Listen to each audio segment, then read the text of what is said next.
Improve your reading and listening skills. The best way to practice your English, reading stories. Master and the Coward Student. Once there was a man in a village. He was called by villagers a coward because of his lack of courage. The man then decided to change himself. So, he visited a spiritual master in his village to teach him courage and bravery. Master said, "I am ready to teach you, but on one condition. You need to go and live in a big city for 1 month, and during the stay, tell every person you meet there you are a coward. When you tell, you have to say it loudly, openly, and look straight into the eyes of the person. After that, come back here." The man returned home and was thinking about the task. He was scared. He kept on thinking about it for some days. Then he decided to travel to the city instead of living his entire life as a coward, which is unbearable. In the initial days in the city, he could not talk to anyone. Whenever he tried, he could not see the face and talk, or sometimes no words came out of his mouth. He felt like he is going to die out of fear. As the days passed, he pushed himself to finish the task. He started talking to people. As every passing day, his voice sounded louder, his eye contact with the person improved. His body was responding without any shivering. One day he felt that he was not scared anymore to talk to people. Then he continued doing the task till the end of the month. He returned to his village and met his master. He said, "Master, I finished the task. Now I do not have fear. I feel I can do anything with courage, but I have one question. What made you think this task will help me overcome cowardice?" Master replied, "Being a coward is a habit. If you want to come out of this habit, you have to do things that scare you. That is what you did. As a result, you have replaced your cowardice with the habit of courage. So, similarly, if you have any bad habit that you want to change, replace the bad habit with a good one." Moral of the story: to overcome cowardice and fear, we should move out of our comfort zone and face it up front. To throw out any bad habits, we should replace them with good habits. And it may not happen immediately. We should take our time and work on it. Once we have courage, we can accomplish anything in life. The butterflies. Once upon a time there were 2 beautiful butterflies. They lived in a very small greenhouse and danced amongst the green plants there.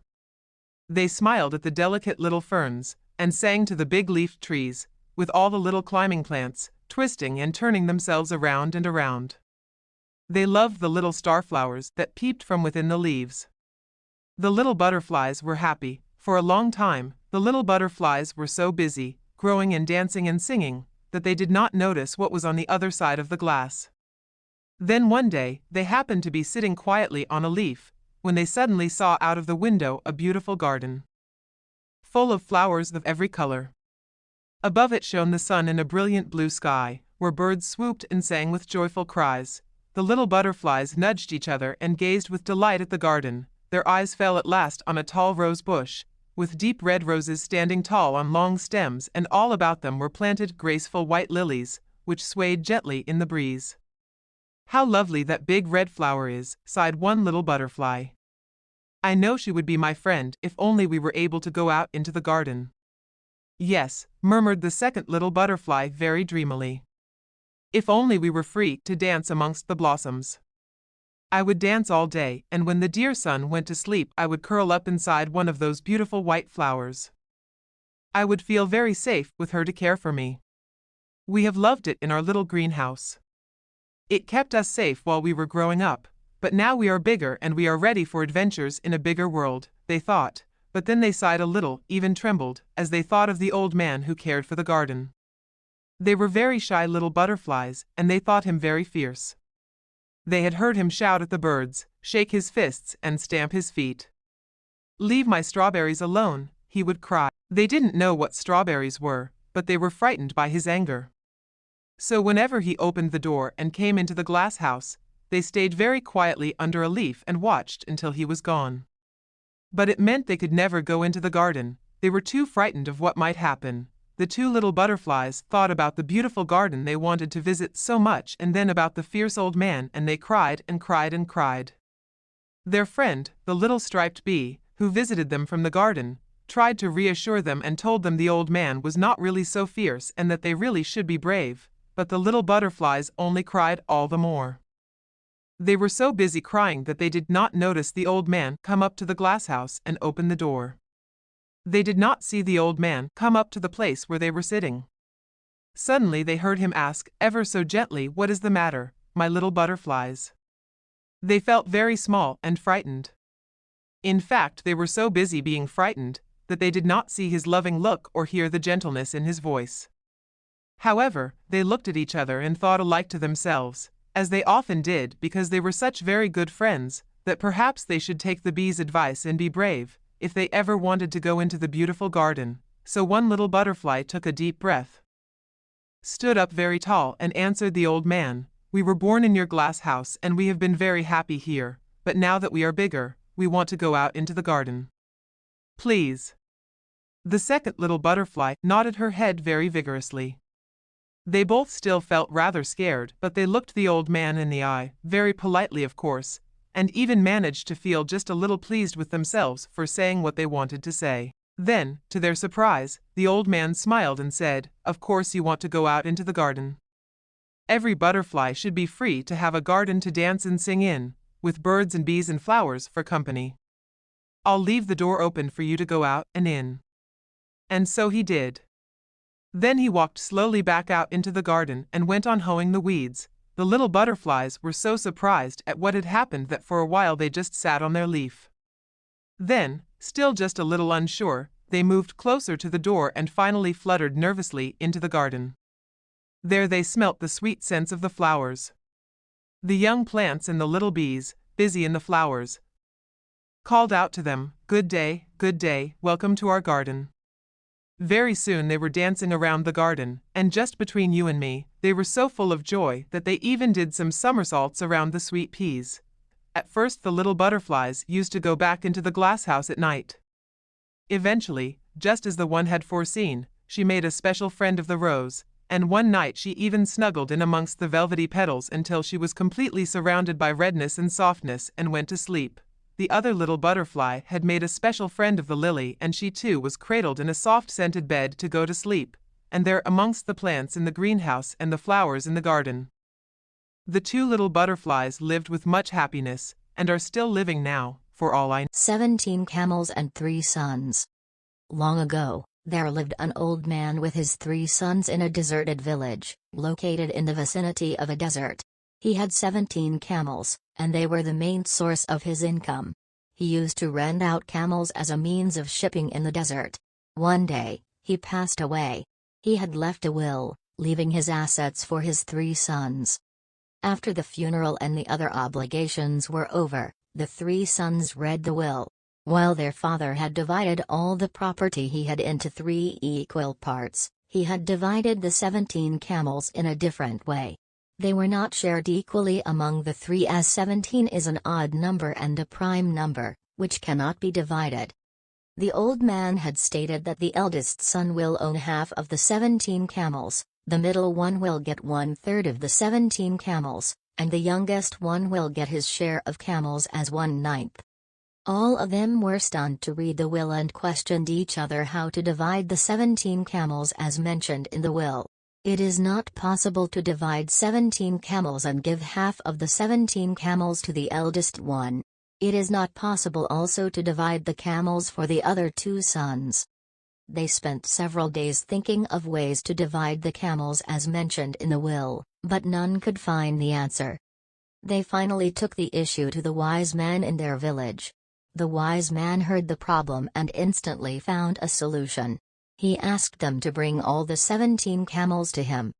The sons brought the camels to the wise man's place. The wise man added a camel owned by him and made the total number of camels 18.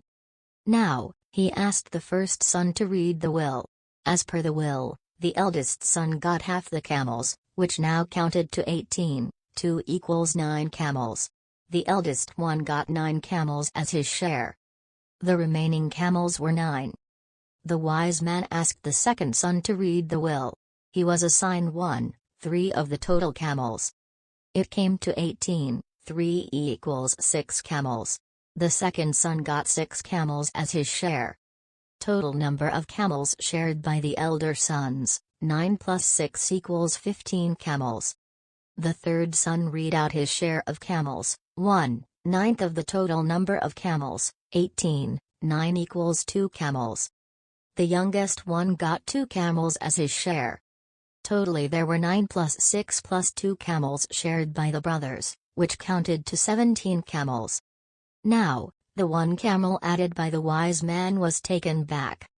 The wise man solved this problem smartly with his intelligence.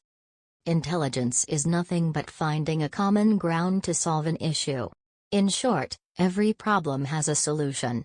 Unhelpful friends. Bunny Rabbit lived in the forest. He had many friends. He was proud of his friends. One day Bunny Rabbit heard the loud barking of wild dogs. He was very scared. He decided to ask for help. He quickly went to his friend Deer. He said, "Dear friend, some wild dogs are chasing me. Can you chase them away with your sharp antlers?" The deer said, "That is right, I can. But now I am busy." "Why don't you ask Bear for help?" Bunny Rabbit ran to the bear. "My dear friend, you are very strong. Please help me. Some wild dogs are after me. Please chase them away," he requested to the bear. The bear replied, "I am sorry. I am hungry and tired. I need to find some food. Please ask the monkey for help." Poor Bunny went to the monkey, the elephant, the goat and all his other friends. Bunny felt sad that nobody was ready to help him. He understood that he had to think of a way out by himself. He hid under a bush. He lay very still. The wild dogs did not find the bunny. They went chasing other animals. Bunny Rabbit learned that he had to learn to survive by himself, not depending on his unhelpful friends. Moral: it is better to rely on yourself than depend on others. Greedy Boy, Sam and Tom were identical twins. They were so identical that even their mother found it difficult to distinguish one from the other, at least during their initial days on Earth. However, they were very different from each other when it came to everything other than their appearance. Sam had no friends, while Tom was a great friendship maker. Sam loved sweets, but Tom loved spicy food and detested sweets. Sam was Mommy's pet and Tom was Daddy's pet. While Sam was generous and selfless, Tom was greedy and selfish. As Sam and Tom grew up, their father wanted to share his fortune equally amongst them. However, Tom did not agree and he argued that whoever proved to be more intelligent and strong would have to get a bigger share of the wealth.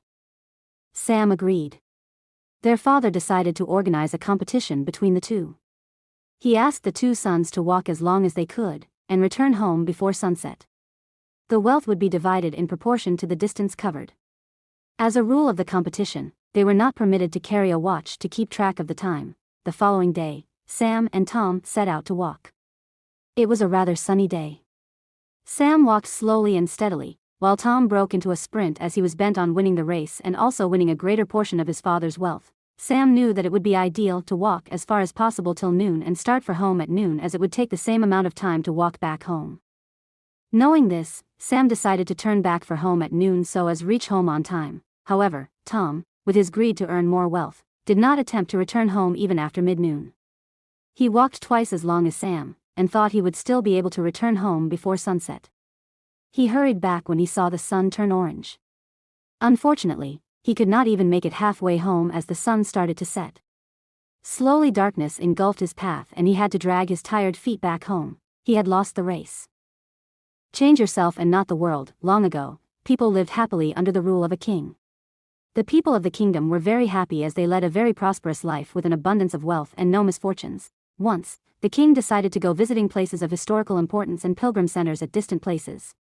He decided to travel by foot to interact with his people. People of distant places were very happy to have a conversation with their king.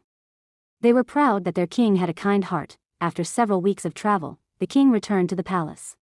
He was quite happy that he had visited many pilgrim centers and witnessed his people leading a prosperous life. However, he had one regret: he had intolerable pain in his feet as it was his first trip by foot covering a long distance. He complained to his ministers that the roads weren't comfortable and that they were very stony. He could not tolerate the pain. He said that he was very much worried about the people who had to walk along those roads as it would be painful for them too. Considering all this, he ordered his servants to cover the roads in the whole country with leather so that the people of his kingdom can walk comfortably. The king's ministers were stunned to hear his order, as it would mean that thousands of cows would have to be slaughtered in order to get sufficient quantity of leather. And it would cost a huge amount of money also. Finally, a wise man from the ministry came to the king and said that he had another idea. The king asked what the alternative was. The minister said, instead of covering the roads with leather, why don't you just have a piece of leather cut in appropriate shape to cover your feet? The king was very much surprised by his suggestion and applauded the wisdom of the minister. He ordered a pair of leather shoes for himself and requested all his countrymen also to wear shoes. Moral: instead of trying to change the world, we should try to change ourselves. Strong or weak, there was a proud teak tree in the forest. He was tall and strong. There was a small herb next to the tree. The teak tree said, I am very handsome and strong. No one can defeat me. Hearing this, the herb replied, Dear friend, too much pride is harmful. Even the strong will fall one day. The teak ignored the herb's words. He continued to praise himself. A strong wind blew. The teak stood firmly. Even when it rained, the teak stood strong by spreading its leaves. During these times, the herb bowed low. The teak made fun of the herb. One day, there was a storm in the forest. The herb bowed low. As usual, the teak did not want to bow. The storm kept growing stronger. The teak could no longer bear it. He felt his strength giving way. He tried his best to stand upright, but in the end, he fell down. That was the end of the proud tree. When everything was calm again, the herb stood straight. He looked around. He saw that the proud teak had fallen. Moral: pride goes before a fall. The devoted mother, a mother duck and her little ducklings were on their way to a lake one day. The ducklings were very happy following their mother and quacking along the way. All of a sudden, the mother duck saw a fox at a distance. She was frightened, and shouted, Children, hurry to the lake. There's a fox. The ducklings hurried towards the lake. The mother duck wondered what to do. Then she began to walk back and forth dragging one wing on the ground. Devoted mother too. When the fox saw her, he became happy. He said to himself, It seems she's hurt and can't fly. I can easily catch and eat her. He ran towards her. The mother duck ran, leading the fox away from the lake. The fox followed her. Now he wouldn't be able to harm her ducklings. The mother duck looked towards her ducklings and saw that they had reached the lake. She was relieved, so she stopped and took a deep breath. The fox thought that she was tired and he came closer, but the mother duck quickly spread her wings and rose up in the air. She landed in the middle of the lake and her ducklings swam to her. The fox stared in disbelief at the mother duck and her ducklings. The mother duck had tricked him cleverly. Now he could not reach them because they were in the middle of the lake. The brave potter. It was dark. Thick black clouds covered the evening sky. The thunder roared and the strong wind shook the branches and leaves of the trees in the forest. Pit-a-pat-a-pit, drops of rain fell. Then the lightning flashed and split the black sky with its blinding light. Soon it was raining heavily. An old tiger ran through the rain looking for shelter. He was wet and cold and his cave was far away. While hurrying to his shelter, he saw an old hut. With a sigh of relief, the tiger crawled under the thatched roof and lay down by the door. Except for the sound of the rain, all was quiet. Before he could nod off, however, he heard something heavy being dragged inside the hut. This was followed by the voice of a woman. Oh, how terrible this leak is, she complained. How terrible. I would rather meet a tiger in the forest than have this leak in my house. A leak, the tiger thought. What is a leak? It must be very dangerous and strong, or the woman would not be more frightened of the leak than of me. Am I not rightly called the king of the forest? Aren't they all afraid of me? I wonder what a leak looks like. Soon afterwards the tired tiger fell asleep. He was suddenly awakened by an angry voice shouting in his ear. He felt heavy blows fall upon his head and shoulders. You horrible beast, a voice screamed angrily. How dare you run away? How dare you make me walk about in the middle of the night trying to find you? Be careful. One of these days I'll kill you. Now, go home. The old tiger shivered. This must be the leak who has come out of the hut. I'd better do as he says or he will kill me. So the tiger allowed himself to be bound around the neck with a thick rope. The mysterious creature then climbed onto the tiger's back and pulled at the rope. Come on, head for home, shouted the voice. The tiger felt a sharp kick on his side. The tiger was terrified, and he ran through the dark forest. The creature pulled hard on the rope to tell him which way to go. At the same time it scolded, cursed, and kicked the poor tiger. Soon they stopped in front of a small hut on the edge of the thick forest. The creature climbed down from the tiger's back and bound him with an iron chain to a nearby tree. Then he went inside the hut. The tiger could not free himself from the chain, so he had to spend a miserable night under the tree. Who was this creature who was able to capture such a large and dangerous tiger? Let's find out. On the afternoon of that day, a potter had arrived home after a hard day's work. He was tired and thirsty. He had asked his wife for some palm wine. The more he drank, the better he felt. When he had drunk all the wine, he no longer felt tired. When the storm began, the potter suddenly remembered that he had left his donkey tied under a tree. He rushed out of his hut to take the animal into the stable. You can imagine his anger when he discovered that the donkey was not there anymore. The only thing left was its chain. "My stupid donkey must have run off into the forest," he grumbled. "When I catch him, I'll give him a good beating." The potter walked through the wet forest. When it became dark, he often stumbled over roots and fallen branches. With each step, the potter felt angrier and angrier with his donkey. "When I catch him, I'll tie him up under the tree all night," he muttered to himself. Hours later, the potter reached the old woman's hut. There he saw an animal sleeping in front of the door. "There he is," he shouted. "There he is, the stupid animal." The drunken potter did not notice the difference between the donkey and a tiger. He kicked and beat the sleeping tiger. He then jumped onto the frightened animal's back, rode it home, and then tied it up with the iron chain. Next morning, the villagers who passed the potter's house looked in amazement at the tiger tied to the tree.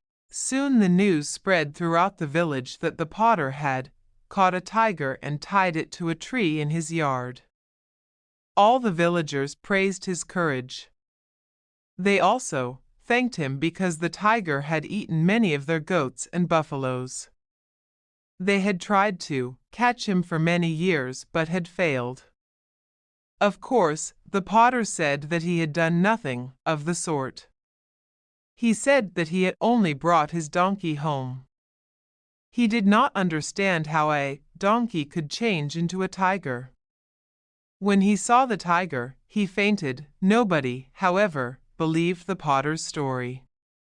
The villagers even praised him for being modest. Soon the potter became famous. Everybody who met him called him the brave potter. The simple potter himself never understood why. A few years later, war broke out between the potter's country and a much stronger neighbor. The king immediately gathered a large army. But he realized that it was not strong enough to save his country from defeat. He needed a hero to lead his army. Where could he find such a brave man? The king hurriedly called his ministers together and asked their advice. One of the ministers remembered the story of the brave potter. "Your Majesty," the minister said, "I know someone who can lead our army." The king immediately sent a messenger to the potter's house. When the potter realized that he had been made general of the army, he became frightened. The king had ordered him to go to the palace the next day. How could he, a poor ignorant potter, become the general of the army? He had never carried a sword, nor had he ever ridden a horse. "Oh, I shall die because of that stupid donkey," groaned the potter to his wife. "He has only brought us trouble." The next day he went with his wife to the capital. The king was pleased to see him and ordered the potter to lead the army into battle the next day. The enemy were not far from the gates of the city. A splendid house had been prepared for the potter and his wife. The horse which would carry him into battle was ready in the stable. That night the potter could not sleep. He was nervous and worried because he did not know how to ride a horse. If I fall off, everybody will laugh at me, he thought. I will get up very early tomorrow and practice riding the horse. At dawn the potter woke up his wife and they went to the stable. They saw the beautiful brown horse ready for its new master. Oh, how tall he is, sighed the potter. I shall never be able to climb onto his back. Put this bench beside him, said his wife, and use it as a step. Even with the help of the bench, the potter had much difficulty climbing onto the horse's back. When he was finally seated, he found that the saddle was very slippery. Please tie my feet to the stirrups, dear wife, said the potter, otherwise I shall certainly fall off. His wife found some rope and bound her husband's feet tightly to the stirrups. She then passed the rope underneath the horse and tied the two stirrups together. She also passed a length of rope around the potter's waist and tied him to the saddle. Now please tie my hands to his neck, said the potter. Meanwhile the big brown horse was impatiently pawing his hooves on the ground. When the potter's wife tried to pass another rope around its neck, the horse suddenly jumped free. It galloped out of the stable with the potter hanging like a sack of rice on its back. Only the ropes kept him from crashing to the ground. The potter held tightly to the horse's neck and prayed to all the gods to save his life. After galloping through the quiet streets, the horse crashed through the city gates and raced across the open fields. It leapt over fences and streams and began to head for the enemy's camp. When the potter realized where they were going, he tried harder than ever to stop the horse. He pulled wildly on the reins, but it was no use. The horse galloped on. When they passed a young tree, the potter grabbed a branch. But the horse did not stop. Instead, the tree was pulled out of the ground. A sentry from the enemy camp saw the potter galloping towards the camp with a tree in one hand and his reins in the other. That must be the general who captured a tiger with his bare hands, he thought. Now he has uprooted a tree with only one hand. He is not an ordinary man, he's a giant. Run, run, save yourselves. The famous tiger general is coming at the head of a large army to attack us. He has the strength of a giant. He has uprooted a tree with one hand. The frightened soldiers fled. Their king was left by himself in his tent. Hurriedly he wrote a letter begging for peace and apologizing for attacking the country. He left this letter in the tent. Then he jumped on his horse and followed his soldiers. When the potter's brown horse reached the deserted camp, it stopped. With shaking hands, the potter untied his feet and fell to the ground. When he looked around, he was surprised to find the camp empty. He looked in the king's tent and found the letter. The puzzled potter walked back to the city with the letter in his pocket. He went to his wife and gave her the letter. Dear wife, he said, never in my life will I ride a horse again. Please take this letter to our king and tell him that the enemy has run away. I am going to bed. His wife ran towards the palace with the letter. When the king read the letter, he was full of praise for his new general. He asked the potter's wife where her husband was. My husband is tired, your majesty. The servants have put him to bed, answered the wife respectfully. Let him rest today. Tell him to come tomorrow to receive his reward, the king said. Next morning the potter went to the king's palace. He left the brown horse in the stable and walked to the palace with his wife. The streets were filled with cheering crowds. They had all heard about his brave action. "Look how humble he is," they said to each other. "Any other man would ride to the palace on a horse, but he is walking like an ordinary man. He's truly a humble and brave man." The king rewarded the potter so well that he did not need to work again. The country was peaceful for the rest of his life, and the potter never rode a horse again.